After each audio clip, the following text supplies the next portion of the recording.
girasole... A girasole.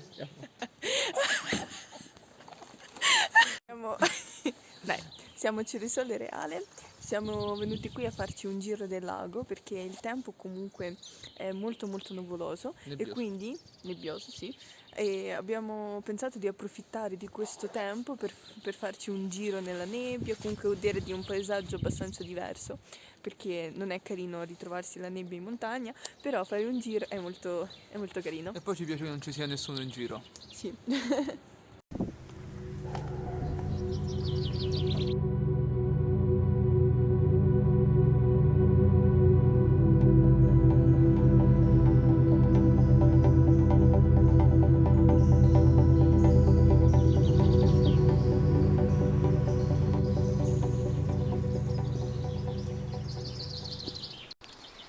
In realtà qui vicino al lago c'è poca nebbia e ora ce lo spiega il grande fisico.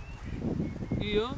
Allora, il fatto è che la capacità dell'acqua è molto più elevata, diciamo, della terra, e quindi probabilmente questo ha continuato a rilasciare calore stamattina e ieri notte e non si è formata nebbia da irraggiamento, che dovrebbe essere questa qui, invece sta sulle montagne.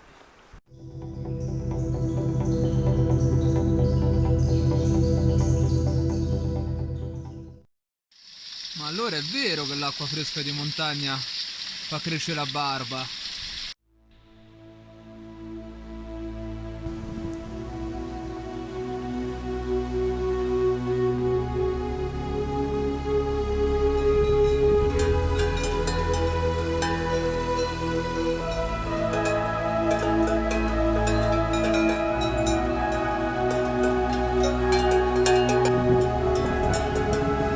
C'è un sacco di vita qua dentro, un sacco di pesci, molluschi.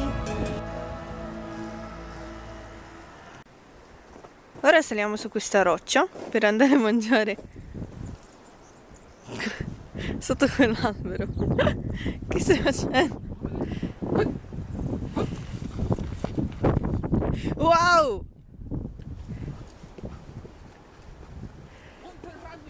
Mountain running!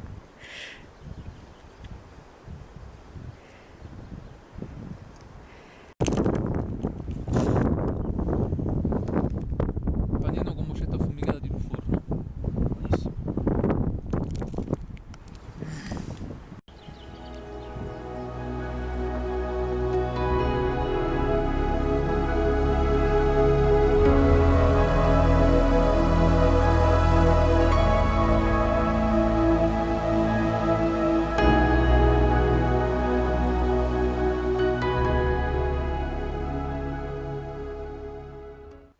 Questo è un lago artificiale, quindi come parte del percorso c'è l'attraversare la diga.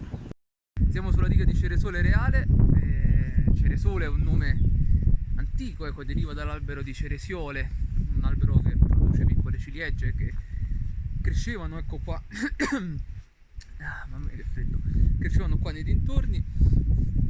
E Reale, ecco, invece probabilmente deriva dal fatto che Vittorio Emanuele II intorno al 1870 istituì qui una riserva di caccia. La riserva serviva per cacciare stambecchi e cervi. Ecco, gli stambecchi erano tornati da poco nel Gran Paradiso, infatti si credeva all'inizio dell'Ottocento che fossero completamente estinti.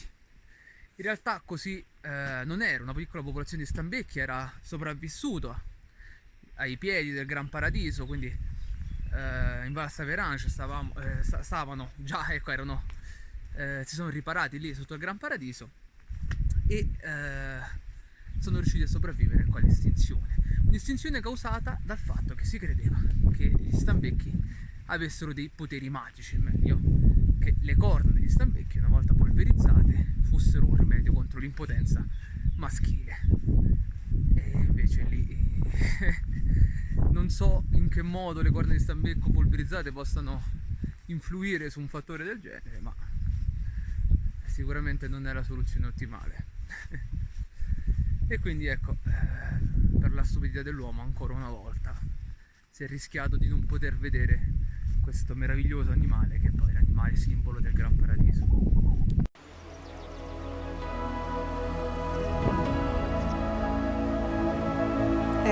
uno storico del canale.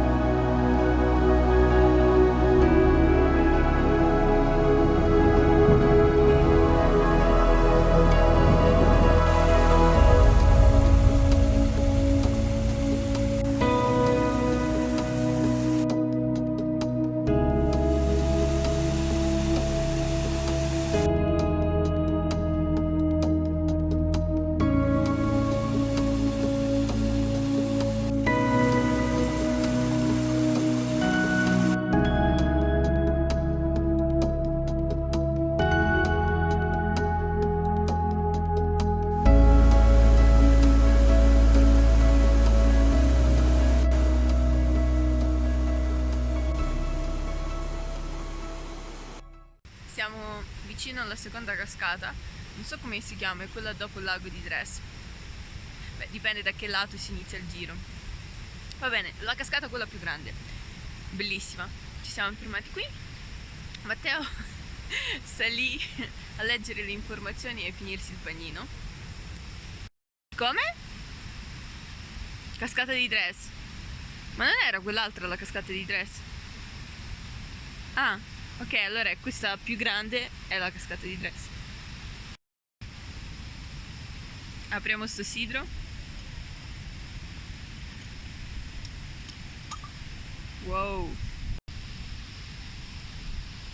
Un sidro vicino alla cascata. Buono, buono, buono. Allora, la Risa mi ha costretto a fargli 100 foto. Non è vero. Sì. Non è vero. 98 belle tra l'altro, ma facevano tutte schifo per lei. Sì, aspetta, ti tolgo via dal video qua, questo è il confessionale. 100 foto per un unico e semplice motivo, perché mentre io ero impegnato come un cane a scattare quelle foto, lei si è scolata mezzo sidro.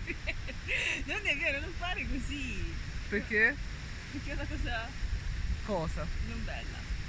No, non è vero. quello che non è bello è che io ho mezzo sidro di meno.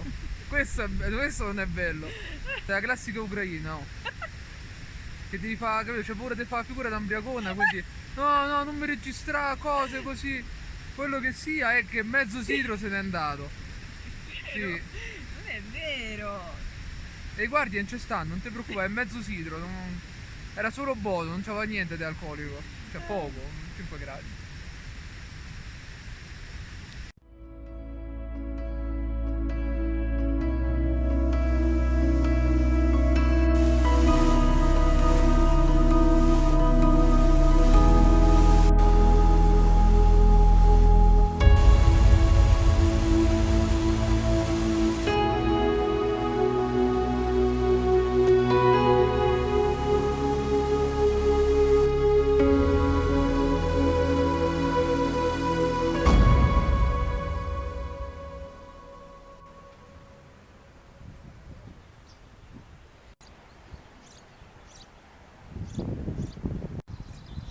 Guarda chi si è messo vicino a noi. Io pensavo di essere innamorata della Valle d'Aosta, in realtà mi ero innamorata del Parco Bianco d'Alisa. Questo si vede anche dal versante piemontese.